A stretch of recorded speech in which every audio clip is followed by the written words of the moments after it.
वसुदेव सुतं देवं कंस चाणूरमर्दनम् देवकी परमानंदम् कृष्णं वंदे जगद्गुरु। जगद्गुरु श्री कृष्ण के चरणों में प्रणाम। आप सबको हृदय से नमन। गीता की महिमा। गीता हृदय भगवान का सब ज्ञान का शुभ सार है। इस शुद्ध गीता ज्ञान से ही चल रहा संसार है। गीता परम विद्या सनातन सर्वशास्त्र प्रधान है। पर ब्रह्म रूपी मोक्षकारी नित्य गीता ज्ञान है। यह मोह माया कष्टमय तरना जिसे संसार हो, वह बैठ गीता नाव में सुख से सहज में पार हो। संसार के सब ज्ञान का यह ज्ञानमय भंडार है। श्रुति उपनिषद वेदांत ग्रंथों का परम शुभ सार है। तो हम शुरू करते हैं। पिछली बार हमने 7, 8 और 9 छठे अध्याय के ये 3 श्लोक किए थे। 9वां श्लोक थोड़ा सा पढ़ लिया था, हल्की सी व्याख्या मांगता है, तो वो थोड़ा करके बस हम आज 10वें पे ध्यान के प्रकरण को जल्दी ही शुरू कर देंगे। ये जो छठा अध्याय है, इसमें समझ लीजिए 5 चीजें कृष्ण भगवान ने डिस्कस की हैं। एक तो ध्यान का अधिकारी कौन है, तो एलिजिबिलिटी जिसे हम बोलते हैं कि ध्यान का अधिकारी कौन है। 1 से 9 तक वो ध्यान का अधिकारी बताया है, जो हम 9 तक कर चुके हैं। 9वें का थोड़ा सा आज और हल्का सा विस्तार करके हम 10वें पे आ जाएंगे। फिर 10 से 17 या 19 तक समझ लीजिए आप ध्यान की तैयारी बताई है। 10वें श्लोक से लेके और 17, 18, 19 तक समझ लीजिए ध्यान की तैयारी हमें बताई है। फिर 20 से 28वें श्लोक तक ध्यान की प्रक्रिया बताई है। उसके बाद ध्यान का परीक्षण, वेरिफिकेशन आप कैसे करेंगे वो बताया है। और फिर ध्यान का फल बताया है। तो ये इस तरह से पूरा छठा अध्याय ध्यान के लिए ही समर्पित है। ध्यान की बारीकी से हमें बातें बताई जाएंगी और ध्यान के बारे में सब कुछ हमें बताया जाएगा। तो पिछली बार हमने क्या देखा था कि इंद्रियां इंद्रियां इंद्रियां, जैसे हम इंद्रियों को वश में करने की बात कहते हैं। श्री कृष्ण ने एक बहुत सुंदर बात कही है। वो कहीं भी श्री कृष्ण इंद्रियों को शत्रु नहीं बोलते। हम जैसे बोलते हैं ना, इंद्रियां ही मनुष्य की सबसे बड़ी शत्रु हैं। तो हमने पिछली बार देखा था ना कि हम चिल्ला के घोषणा कर दें अपने मालिक होने की, हम घोषणा कर दें, तो श्री कृष्ण कहीं इंद्रियों को शत्रु नहीं कहते। बस वो इतना ही कहते हैं कि हमें अपनी इंद्रियों का मालिक बनना है। वो शत्रु नहीं है हमारी, पर हम मालिक नहीं बनते हैं उनके, इसलिए वो हमें शत्रु लगती हैं और शत्रु का काम करती हैं। क्योंकि जब हम उनके मालिक नहीं हैं तो हमारा उनके ऊपर कोई वश नहीं है। मालिक नहीं है तो हम उन्हें कोई आदेश नहीं देते हैं। जैसे वो चलाती हैं वैसे चल लेते हैं। आमतौर पर क्या कोई मालिक नौकर के कहने पे चलता है? नहीं चलता। नौकर को आदेश दिया जाता है। तो इंद्रियों को यदि हम मालिक ना माने, क्योंकि अभी तो हमने मालिक ही मान रखा है उनको, इंद्रियां जहां चलाती हैं हम वहां चल देते हैं। तो यदि हम इंद्रियों को मालिक ना माने, हम उनके मालिक बन जाएं, बस कृष्ण इतना ही कहते हैं। वो कुछ नहीं कहते कि इंद्रियां तुम्हारी शत्रु हैं। गलती हमारी है जो हम ये घोषणा नहीं करते कि इंद्रियों हम तुम्हारे मालिक हैं, तुम हमारी मालिक नहीं हो। यदि हम इंद्रियों के मालिक हो गए तो बस हमारी मित्रता हो गई, तो कोई शत्रुता नहीं है। इंद्रियां तो साधन है ना, हमारी उपकरण है वो तो।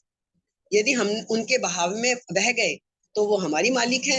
यदि हमने उनको कंट्रोल किया, आदेश दिया कि नहीं तुम्हें हमारे अनुसार चलना है, तो हम उनके मालिक हैं। तो ये हमारे लिए एक प्रैक्टिकल टिप है बहुत बड़ी कि हमें इंद्रियों का मालिक बनना है, फिर वो हमारी शत्रु नहीं रहेंगी। तो जो अपने द्वारा अपनी विजय का परिणाम क्या होता है, इसका उत्तर हमें 7, 8 और 9 इन 3 श्लोकों में कृष्ण जी ने दे दिया। यदि हम अपने द्वारा अपनी विजय, यानी अपने ही आप को जितात्मन है, अपने ही आप पर हमने अपनी विजय प्राप्त कर ली, यानी हमने अपनी इंद्रियों को जीत लिया, तो उसका क्या परिणाम होता है, ये हमें 7वें, 8वें, 9वें श्लोक में हमने देख लिया। अब यदि इसमें सार क्या छुपा है, इतना ही छुपा है कि जो व्यक्ति ये जान लेता है क्या जानना है हमें, कि परिस्थितियां, जितनी भी परिस्थितियां आती हैं, जिनके वशीभूत होकर हम ऊपर नीचे हो जाते हैं, हमारा सब कुछ उल्टा पुल्टा हो जाता है, यदि हम इतना सा समझ लें कि ये परिस्थितियां सिर्फ हमारे शरीर, मन और बुद्धि, इनको प्रभावित करती हैं, ये जो हम हैं, यानी जो हमारा वास्तविक स्वरूप है, उस पे ना किसी परिस्थिति का प्रभाव पड़ता है, ना किसी व्यक्ति का पड़ता है, ना किसी वस्तु का पड़ता है। ऐसा यदि हम समझ लें तो फिर हमारी शांति को भंग करने की किसी में हिम्मत नहीं है। फिर हम सारी परिस्थितियों में शांत ही रहेंगे, हर परिस्थिति में फिर हम शांत रहेंगे। तो 2 चीजें हम समझ सकते हैं यहाँ, नॉलेज और विजडम। नॉलेज तो हम सब जानते हैं, बातें तो हम सब खूब बड़ी बड़ी कर लेते हैं कि इंद्रियों पे विजय प्राप्त करनी है, ये करना है, वो करना है, ये करने से ये हो जाता है, ये ज्ञान तो हम सबको है, लेकिन उस ज्ञान को हम अपने विवेक में नहीं ला पाते हैं, उस नॉलेज को हम अपना विजडम नहीं बनाते हैं, इसीलिए सारी समस्या है। ज्ञान तो हमें दुनिया भर का है, हमसे कोई बिठा के प्रवचन करा ले, हम बड़ी बड़ी बातें तो खूब बोल देते हैं। प्रॉब्लम सारी कहाँ आती है, उस ज्ञान को हम बुद्धि में धारण नहीं करते, उसको हम अपना नहीं बनाते, बस यही सारी प्रॉब्लम है। ज्ञान तो बहुत बिखरा पड़ा है दुनिया में, और हम भी खूब ज्ञानी होने का दावा करते हैं कि हमें सब कुछ पता है, हमने बहुत ग्रंथ पढ़े हैं, हमने बहुत शास्त्र पढ़े हैं, हम बहुत गुरुओं के सत्संग में गए हैं, तो ज्ञान तो हमें बहुत है। लेकिन जब तक उस ज्ञान को बुद्धि में नहीं उतारेंगे, जब तक हम उसको अपने विजडम नहीं बनाएंगे, तब तक वो ज्ञान हमारे काम नहीं आएगा। और ये ज्ञान क्या है सबसे बड़ा, शरीर और मैं अलग हैं, बस ये एक ज्ञान को हम विवेक में उतार लें, अपनी बुद्धि में उतार लें कि शरीर और मैं, ये 2 चीजें अलग हैं, ये एक नहीं है। बस एक इतनी ही सी बात को हमें अपने विवेक में उतारना है। जैसे हम बीमार पड़ते हैं तो हमें क्या लगता है, मैं बीमार पड़ गया, मैं बीमार नहीं पड़ा हूं, मेरा शरीर बीमार पड़ा है। ये फर्क हमें हमेशा याद रखना पड़ेगा, शरीर और मैं अलग अलग हैं। तो इसका मतलब यदि हम ये समझते हैं कि मैं बीमार पड़ा हूं, तो इसका मतलब हमारा ज्ञान अभी विजडम में कन्वर्ट नहीं हुआ है, ठीक है। तो इसलिए जब नॉलेज और विजडम, इन दोनों का जब कॉम्बिनेशन हो जाता है, तब फिर हमें ये अनुभूति होने लगती है, ये एहसास हो जाता है कि मैं तो कंप्लीट हूँ, मैं जो सचमुच मैं हूँ, मैं तो अपने आप में परिपूर्ण हूँ, और इसलिए मुझे कोई चीज प्रभावित नहीं करती, जो कुछ भी मेरे शरीर पे हो रहा है वो मुझे प्रभावित नहीं करता। तब फिर हम बीमारी से भी परेशान नहीं होते हैं। तो एक बात और अभी तक जो मेरे टिप के रूप में मुझे ध्यान में आई, वो मुझे लगता है कि हम, एक तो हमने ये कर ली कि इंद्रियों के मालिक बनने की हम घोषणा कर दें, जोर जोर से अपने आप को भी कहें कि नहीं, हम तुम्हारे मालिक हैं, हम इंद्रियों के मालिक हैं, तो हमारी बात बन जाएगी। और दूसरा हमारी बात एक किस चीज से बनेगी, हम अच्छा बनने की कोशिश ना करने के बजाय बुराइयां छोड़ने की कोशिश करें। सुनने में लगेगा कि बात तो एक ही है, नहीं, थोड़ा फर्क है।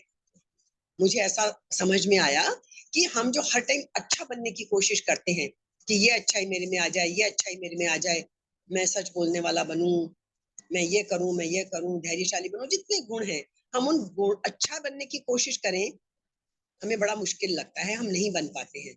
कोशिश तो हम कर ही रहे हैं, शुरू से ही कर रहे हैं, अच्छा बनने की शिक्षा हमें दी जाती है, पर हम अच्छे नहीं बन पाते हैं। क्रोध भी आता है, अहंकार भी आता है, सारी जितनी बुराइयां हैं सब हमारे अंदर आती हैं। तो हम क्यों ना उल्टी तरफ से चले, हम बुराइयां छोड़ने की कोशिश करें, अच्छे तो अपने आप ही बन जाएंगे। तो हम फोकस किस पे करें कि हमें ये बुराई छोड़नी है, हमें ये बुराई छोड़नी है, बजाय इसके कि मुझे ये बनना है, ये बनना है, तो हम नहीं बन पाते। तो सिंपल सी बात है, बस ये चीज छोड़ देनी है, ये चीज छोड़ देनी है। तो ये छोड़ते जाएंगे तो हम अपने आप अच्छे बनते जाएंगे। अच्छाई अपनाने की कोशिश करना यदि हमें मुश्किल लग रहा है तो फिर हम बुराई करना छोड़ दें। किसी से शत्रुता नहीं करनी है, क्यों नहीं करनी? और इसमें हमें सबसे ज्यादा हेल्प क्या करेगा? जो अब तक हम गीता में पढ़ते समझते आए हैं कि सब में वही परमात्मा है। जो परमात्मा मुझ में है वही परमात्मा इस मेरे शत्रु में है। जब हम एक ही के अंश हैं तो फिर हम उससे शत्रुता नहीं करेंगे। तो ये हमारे लिए बहुत बड़ी टिप होगी कि हम सब में परमात्मा को देखें, तो फिर हम किसी के प्रति भी बुरा भाव नहीं रखेंगे। ये हमें ध्यान रखना पड़ेगा। ये थोड़ी सी एक दो चीजें दिमाग में आई थी, वो मैंने कह दी आपसे। अब हम 10वें श्लोक पे पहुंचते हैं। हमने क्या देखा गीता का? यदि हमने पहले भी जिक्र किया है, एक शब्द में सार देखे पूरी गीता का, एक शब्द में, तो क्या है? समता। बस समत्व यदि आ गया, समत्वम योग उच्यते, समता यदि हम में आ गई, इक्वानिमिटी जिसे हम कहते हैं, इक्वानिमिटी यदि ये हम में आ गई, समता आ गई, तो बस हमने गीता पूरी समझ ली। बस समता आ गई तो हमने सब कुछ जीत लिया। तो जो समता हमें अभी तक हमने क्या देखा गीता में? कर्म योग से जो समता हमें प्राप्त होती है, कर्मयोग हमने कर लिया पूरा ऑलमोस्ट। कर्म योग से जो समता हमें प्राप्त होती है, वही समता हमें ध्यान योग से भी प्राप्त होती है। प्राप्त हमें समता ही करनी है, किसी भी रास्ते करें हम, ज्ञान से करें, कर्म से करें, भक्ति से करें, हठ योग से करें, लय योग से करें, किसी से भी करें, हमें समता प्राप्त करनी है। तो वही समता ध्यान योग से भी प्राप्त होती है। इसलिए भगवान ध्यान योग का प्रकरण अब इस 10वें श्लोक से आरंभ करते हुए हमें ध्यान योग के लिए सबसे पहले प्रेरणा दे रहे हैं। कोई भी काम करने के लिए पहले हमें प्रेरणा चाहिए ना, तो कृष्ण हमें इस 10वें श्लोक से हमें ध्यान योग के लिए प्रेरित कर रहे हैं। क्या बोलते हैं? योगी युंजीत सततम आत्मानं रहस्य स्थित है, एकाकी यतय चित्तात्मा निराशीर परिग्रह।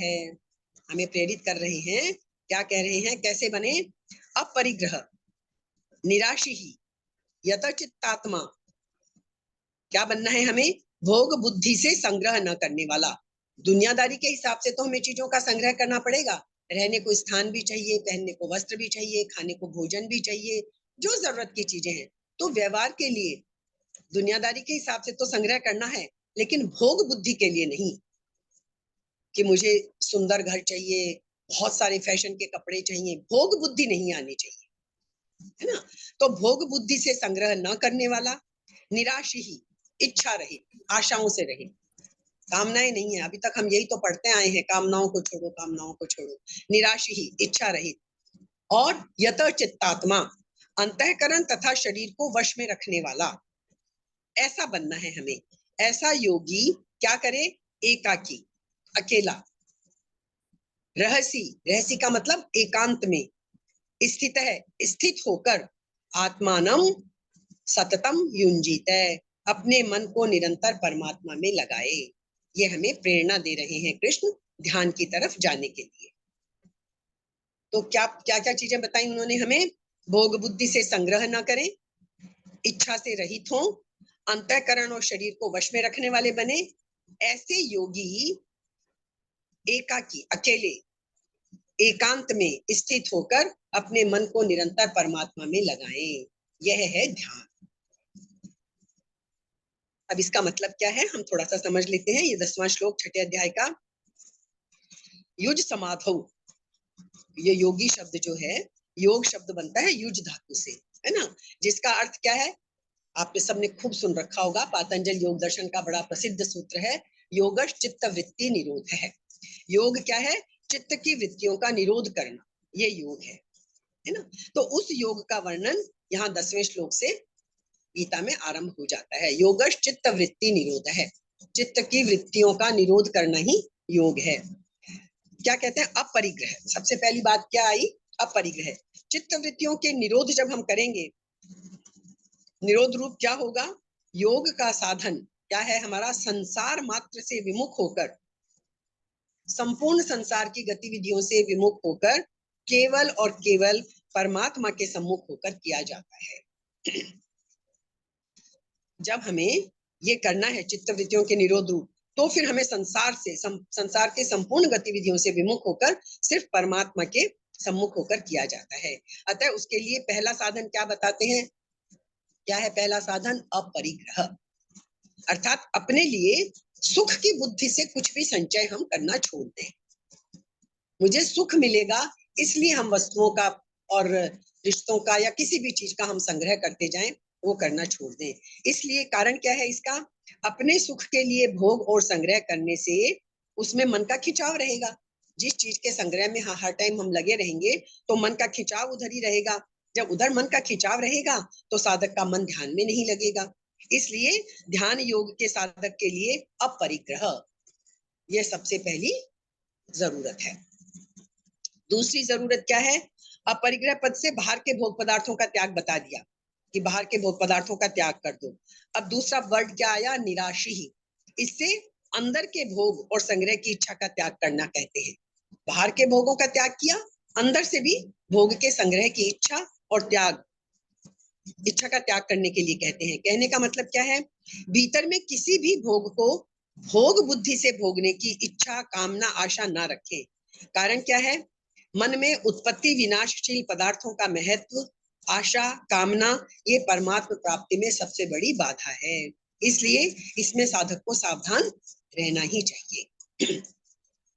तीसरा वर्ड क्या, शर्त क्या बताई थी कृष्ण ने? यत चित्तात्मा, बाहर से अपने सुख के लिए पदार्थ और संग्रह का त्याग, भीतर से उनकी कामना और आशा का त्याग, ये हो जाने पर भी अंतःकरण आदि में नया राग होने की संभावना रहती है। क्योंकि अंतःकरण में तो हमारे जमी हुई है ना चीजें सारी, तो अंतःकरण में भी राग होने की संभावना रहती है। इसलिए यहाँ तीसरा साधन क्या बताते हैं? यत चित्तात्मा, साधक अंतःकरण सहित वश शरीर को वश में रखने वाला हो। मन बुद्धि की बात आ गई। अब क्या कह रहे हैं? अंतःकरण सहित शरीर को वश में रखने वाला हो साधक। इनके वश में होने पर फिर नया राग पैदा नहीं होगा। नया राग हमारा किसी चीज में पैदा नहीं होगा। और इनको वश में करने का उपाय क्या है? उपाय हमें गीता हर जगह बताती चलती है। उपाय क्या है?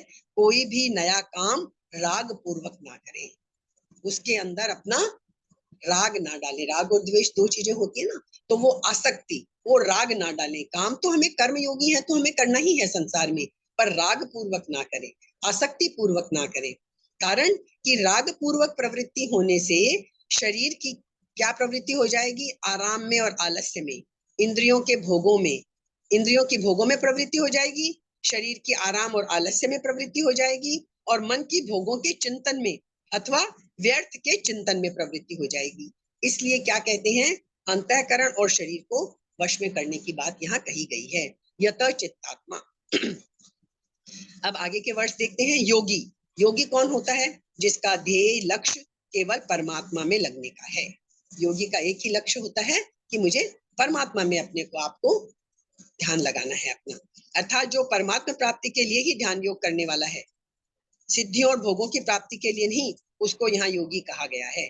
आजकल तो, आज के जमाने में तो योग भी लोग करते हैं तो सिद्धियां पाने के लिए, कि हमें क्योंकि योग तो शक्ति है, शक्ति तो अपना काम करेगी, लक्ष्य हमारा जो भी हो जाए। यदि हमें योग से सिद्धियां ही पानी है, चमत्कार ही दिखाने हैं, जो कि आजकल खूब प्रचलित है, आप कहीं भी सिद्धि प्राप्त करके और चमत्कार दिखा सकते हैं।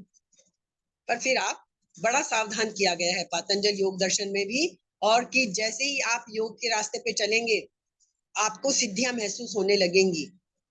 बड़ी जल्दी सिद्धियां महसूस होने लग जाती हैं जब हम योग के रास्ते पे सही तरीके से ध्यान में बैठना शुरू करते हैं और योग में बैठते हैं। और फिर हम, क्या होता है, रास्ता भटक जाते हैं। जरा सी कोई सिद्धि मिली, अरे मुझे ये आभास हुआ, मुझे ये होने लग गया, मुझे तो ये पता चलने लग गया, और हम भटक जाते हैं और अपना उसका प्रदर्शन करने लग जाते हैं।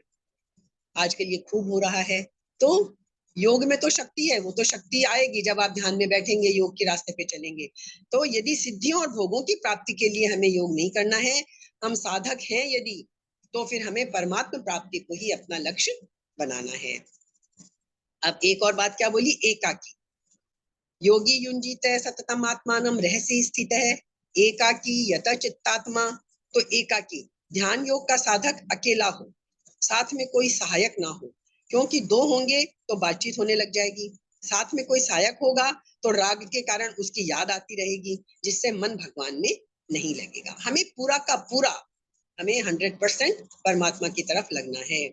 और क्या बताया? रहसी स्थित है। साधक को कहाँ स्थित रहना चाहिए? रहसी, एकांत में। एकांत में स्थित रहे, अर्थात ऐसे स्थान में स्थित रहे जहां ध्यान के विरुद्ध कोई वातावरण ना हो। इसीलिए ध्यान करने बैठते हैं तो हमें वातावरण का भी निर्माण करना पड़ता है। जैसे नदी का किनारा हो, वन में एकांत स्थान हो, एकांत मंदिर हो, या घर में ही एक कमरा हो।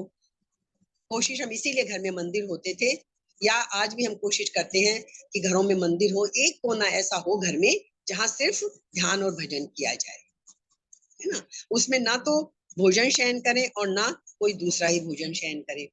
ऐसा अच्छा रहता है। नहीं संभव है आज के जमाने में अलग से कोना बना पाना, तो कोई बात नहीं, आप अपने मन से इतना कर लें कि जहां बैठे उस वक्त अपने आप को वो स्थान पे सीमित करके उसी को अपना मंदिर समझ लें। ऐसा नहीं है कि नहीं है घर में अलग मंदिर, नहीं है कोना तो हम तो ध्यान करेंगे ही नहीं, ऐसा कुछ नहीं है। आत्मानम सततम युंजीत है।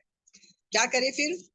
ऐसा जब सब कुछ मिल जाए तो मन को निरंतर भगवान में लगाए। एकांत में बैठकर मन को निरंतर भगवान में लगाने के लिए खास बात क्या है कि जब एकांत करने के लिए एकांत स्थान पर जाएं, जब ध्यान करने के लिए हम, तो जाने से पहले ये विचार कर लें, मन में पक्का दृढ़ निश्चय करके जाएं कि अब जितनी देर मैं ध्यान करने के लिए बैठ रहा हूँ, बैठ रही हूँ, मेरे को संसार का कोई काम नहीं करना है। हाथ पैरों से, शरीर से तो नहीं करेंगे, लेकिन यदि मन में चिंतन चलता रहा संसार के कामों का, तो फिर वो ध्यान का कोई फायदा नहीं है। केवल भगवान का ध्यान ही करना है, चाहे 5 ही मिनट बैठे, चाहे 1 ही मिनट बैठे। 1 मिनट से भी हम शुरू कर सकते हैं, लेकिन उस 1 मिनट जब मुझे ध्यान करने बैठना है, वो 5 मिनट जब मुझे ध्यान करने बैठना है, उस वक्त मुझे संसार का चिंतन नहीं करना है। अब भगवान के सिवाय दूसरे का मुझे चिंतन ही नहीं करना, इस बात को लेकर निरंतर सावधान रहना है, क्योंकि सावधानी ही साधना है। सावधान रहना बहुत जरूरी है। तो साधक के लिए ये बहुत जरूरी है कि चिंतन में तत्परता पूर्वक लगा रहे। होता क्या है कि जब हम साथ ध्यान करने बैठते हैं तो संसार भी हमारे ऊपर हावी हो जाता है ना। अब हमें उस वक्त कर सोचना क्या चाहिए कि हम दोनों में ही यदि ध्यान में बैठे और संसार का चिंतन किया, तो हमें ये सोचना चाहिए कि यार हम तो बेवकूफ हैं, क्योंकि संसार का कोई काम हम कर तो पाएंगे नहीं, जब क्योंकि हम ध्यान में बैठे हैं, और ध्यान भी नहीं हो पाएगा तो माया मिली ना राम, दोनों ही काम नहीं होंगे। इसलिए भाई कम से कम ध्यान करने बैठे हैं, 5 ही मिनट बैठे हैं, तो पूरा ध्यान ही कर लें अपने आप को, ये हम समझा लें। तो हमें करना क्या है? संसार में तो हम भगवान को मिलाएं, जब हम सांसारिक वृत्तियों में रहते हैं, व्यवहार में रहते हैं, वहां तो भगवान को मिला लें, लेकिन जब ध्यान करने बैठे हैं भगवान का, उस वक्त संसार को उसमें ना लाएं। ये एक टिप है हमारे लिए, बस हमें इतना ही ध्यान रखना है कि हमें ध्यान करते वक्त संसार को बीच में नहीं लाना है। ध्यान के टाइम में भी यदि अमुक काम, इतना लेन देन इस सब में रहे, तो फिर ध्यान नहीं होगा। मन इनका संकल्प करेगा तो मन भगवान के ध्यान में कभी नहीं लगेगा। ये बात हमें समझ लेनी चाहिए। अक्सर साधकों की शिकायत यही रहती है कि ध्यान में तो मन ही नहीं लगता। और कारण क्या है? इसका यही कारण है कि साधक संसार से संबंध तोड़कर ध्यान नहीं करता, प्रत्युत संसार से संबंध जोड़कर ध्यान में बैठता है। अतः अपने सुख सेवा के लिए भीतर से किसी को भी अपना ना माने, अर्थात किसी में भी ममता ना रखे, क्योंकि मन वहीं जाएगा जहां ममता होगी। इसलिए उद्देश्य परमात्मा का रहे, सबसे निर्लिप्त रहे, तो भगवान में मन लग सकता है। कम से कम हम 5 मिनट के लिए, 10 मिनट के लिए, 2 मिनट के लिए, जितने देर ध्यान में बैठते हैं उतनी देर तो हम ये कोशिश कर ही लें। अब हम यहाँ सोच सकते हैं, एक बात हमारे मन में प्रश्न उठ सकती है कि भगवान अर्जुन को ये सब क्यों समझा रहे हैं? वो तो उनकी बात वैसे भी मान रहा है, वो तो कर्म योगी है, उसको तो कर्म योग की शिक्षा से भी काम चल जाता, तो क्यों भगवान ये सब कुछ दे रहे हैं? लेकिन याद करिए, कृष्ण दूसरे अध्याय में, तीसरे में, 5वें में कई जगह पूछता है कि हे कृष्ण, जो मेरे लिए कल्याणकारी है वो रास्ता मुझे बताओ, जो मेरे लिए कल्याणकारी है। तो कृष्ण का कर्तव्य बन जाता है कि वो सारे कल्याण के रास्ते बताए, जिन जिन रास्तों से कल्याण हो सकता है वो सारे रास्ते हमें बताएं। इसलिए गीता में हमें सारे कल्याण के रास्ते मिलेंगे, भक्ति भी मिलेगी, ज्ञान भी मिलेगा, कर्म भी मिलेगा, हठ योग भी मिलेगा, ध्यान योग भी मिलेगा, लय योग भी मिलेगा, सब कुछ मिलेगा। सेवा, समर्पण, आपको जो रुचता है, आप जिसको ज्यादा कंफर्टेबली कर सकते हैं, आप वही रास्ता अपना लें। तो कृष्ण ने सारे कल्याण के रास्ते गीता में बताए हैं, इसीलिए ये ध्यान योग का रास्ता भी बताया है। उन्हें पता है अर्जुन ध्यान में बैठने वाला नहीं है, वो तो कर्म योगी है, कर्म के रास्ते ही जाएगा, लेकिन बताना उनका कर्तव्य बनता है, इसलिए वो सारे रास्ते हमें बता देते हैं। बात सब साधनों में, सारे साधनों में, लेकिन एक ही बात है, कितने भी रास्ते हों चाहे, सारे रास्तों में बात एक ही है कि उत्पत्ति विनाशशील वस्तुओं का जो लक्ष्य है वही बंधन कारक है। हम सारा उत्पत्ति और विनाशशील जितनी वस्तुएं हैं दुनिया में, हम हर वक्त उन्हीं के चिंतन में पड़े रहते हैं और वही हमारे लिए बंधन कारक है। रास्ता कोई भी अपना ले, उनका तो हमें चिंतन छोड़ना ही पड़ेगा। जो चीजें पैदा होने वाली और नष्ट होने वाली हैं, उनका साथ हमें छोड़ना ही पड़ेगा। तो यहाँ इस श्लोक में क्या बताया, ध्यान योग के लिए हमें प्रेरणा दे दी। ध्यान योग का साधन कैसे करें अब हम, इसके लिए अब आगे के 3 श्लोक हैं, 11वां, 12वां, 13वां। ध्यान योग का साधन, ध्यान योग साधन है ना, सब चीजें साधन है उस परमात्मा को पाने के लिए, ये साधन है अलग अलग। तो ध्यान योग भी एक साधन है, इसका साधन कैसे करें हम, इसके लिए 11वां, 12वां, 13वां 3 श्लोक हैं, जिसमें ध्यान योग के लिए उपयोगी बातें बताई गई है कि आपको कैसे ध्यान करना है। मैं एक बार तीनों श्लोक पढ़ देती हूँ। शुचौ देशे प्रतिष्ठाप्य स्थिरमासनमात्मनः नात्युच्छ्रितम नाति नीचम चैलाजिन कुशोत्तरम। सिंपल अर्थ कर रही हूँ, शुद्ध भूमि पर जिस पर क्रमशः कुश, मृगशाला और वस्त्र बिछे हैं, जो न अत्यंत ऊंचा है और न अत्यंत नीचा है, ऐसे आसन को स्थिर स्थापन करके, ऐसे आसन को स्थिर करके, तत्रैकाग्रं मनः कृत्वा यत चित्तेन्द्रिय क्रियः उपविश्यासने युञ्जात योगम आत्मविशुद्धये। क्या करे ऐसा आसन करके स्थिर, उस आसन पर बैठकर चित्त और इंद्रियों की क्रियाओं को वश में रखते हुए, मनः एकाग्रम कृत्वा, मन को एकाग्र करके, आत्मविशुद्धये, अंतःकरण की शुद्धि के लिए, योगम युञ्जात, योग का अभ्यास करे। अंतःकरण की शुद्धि के लिए, ना कि सिद्धियां प्राप्त करने के लिए। हाँ, अंतःकरण की शुद्धि के लिए योग का अभ्यास करे। एक श्लोक और पढ़ देती हूँ, और क्या करना है, कैसे बैठना है। समम काय शिरोग्रीवम धारयन्नचलम स्थिरः संप्रेक्ष्य नासिकाग्रम स्वम दिशश्चानावलोकयन्। और क्या करें, काया, सिर और गला एक्सप्लेन कर देंगे। काया यहाँ किसको कहा है, काया, सिर और गले को सीधे अचल धारण करके तथा दिशाओं को न देखकर केवल अपनी नासिका के अग्रभाग को देखते हुए स्थिर होकर बैठे। ये इन 3 श्लोकों में हमें ये बताया कि ध्यान करते समय हमें कैसे बैठना चाहिए, किस स्थान पर बैठना चाहिए, कैसा आसन होना चाहिए, ये सब बातें हमें बैठने की बता दी है। फिर आगे तो आपको पता ही है कि कैसे कैसे ध्यान करना है। 14वें श्लोक में फिर सगुण साकार के ध्यान का प्रकार बताएंगे, 14वें 15वें में फिर आगे हमें और तरह तरह की बातें ध्यान से संबंधित बताते जाएंगे। तो ये हमने ध्यान का प्रकरण हमारा शुरू हो गया, 10वां श्लोक हमने कर लिया अच्छी तरह। अब 11वें 12वें 13वें में जो बताई है चीजें, अब हम 11वें पे आ जाते हैं। शुचौ देशे प्रतिष्ठाप्य, शुद्ध भूमि पर। शुद्ध भूमि का क्या मतलब है, 2 तरह से भूमि शुद्ध होती है। एक तो स्वाभाविक शुद्ध स्थान होते हैं, जैसे गंगा का किनारा, जंगल, तुलसी, आंवला, पीपल आदि के पवित्र वृक्षों के पास का स्थान, ये तो स्वाभाविक रूप से शुद्ध स्थान है। फिर ये तो सबके लिए पॉसिबल नहीं है, आज के इसमें स्पेशल शुद्ध किया हुआ स्थान, जैसे भूमि को गाय के गोबर से लीप लिया, या जल छिड़क कर शुद्ध कर लिया, या कहीं मिट्टी हो तो ऊपर की 4-5 अंगुल मिट्टी हटा दी। ऐसी स्वाभाविक शुद्ध की हुई समतल भूमि में, ऊंची नीची नहीं होनी चाहिए, समतल भूमि हो। शुचौ देशे चैलाजिन कुशोत्तरम, और फिर नाति नीचम अत्युच्छ्रितम, है ना। तो ऐसी स्वाभाविक शुद्ध की हुई समतल भूमि में कोई काठ की या पत्थर की जो भी हो वो चौकी आदि लगा दे। अब आजकल की परिस्थितियों में हम बदल सकते हैं, अपने घर में जैसी व्यवस्था हो हम कर सकते हैं। फिर क्या आया, चैलाजिन कुशोत्तरम, तो इनमें आपको बातें बता दी। पहले आप क्या बिछाएंगे, जैसे कुश बिछा लिया पहले, ये सब चीजें पवित्र हैं, है ना।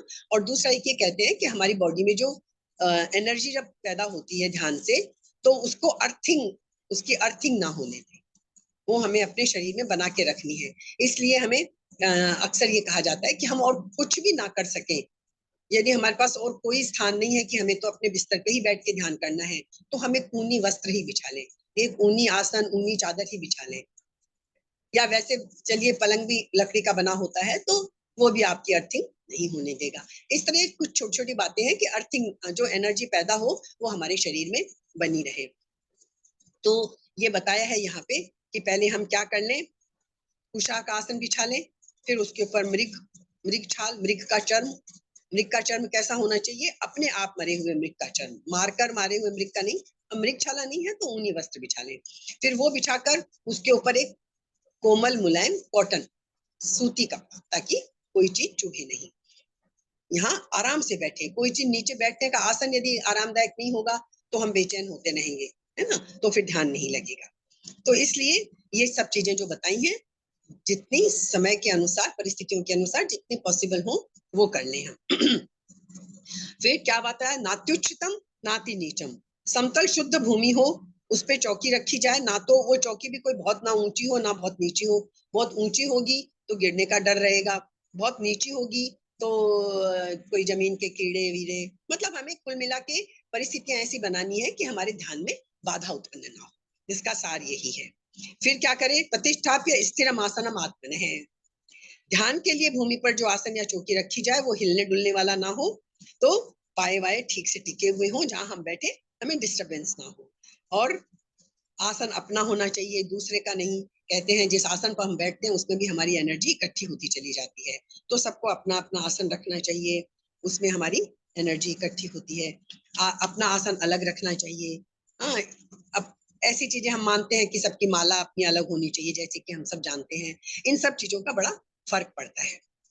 शास्त्रों में तो यहाँ तक विधान आया है कि दूसरों के बैठने का आसन, पहनने की जूती, खड़ाऊ, कुर्ता, ये सब अपने काम में लेने से हम दूसरों के पाप पुण्य के भागी भी बन जाते हैं।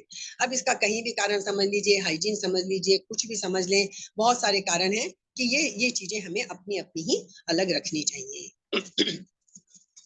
और ऐसा करने के बाद क्या करना चाहिए, तत्रैकाग्रम मनः कृत्वा यत चित्तेन्द्रिय क्रियः उपविश्यासने युञ्जात योगम आत्मविशुद्धये, ऐसे आसन पर बैठकर फिर क्या करें, चित्त और इंद्रियों की क्रियाओं को वश में रखते हुए, चित्त और इंद्रियां, इन दोनों की क्रियाओं को वश में रखते हुए, इंद्रियां वश में नहीं, ये हम पहले ही जिक्र कर चुके हैं। इंद्रियों का मालिक बनना, इंद्रियों को वश में रखना पहली शर्त है। फिर चित्त की भी क्रियाओं को वश में रखें हम।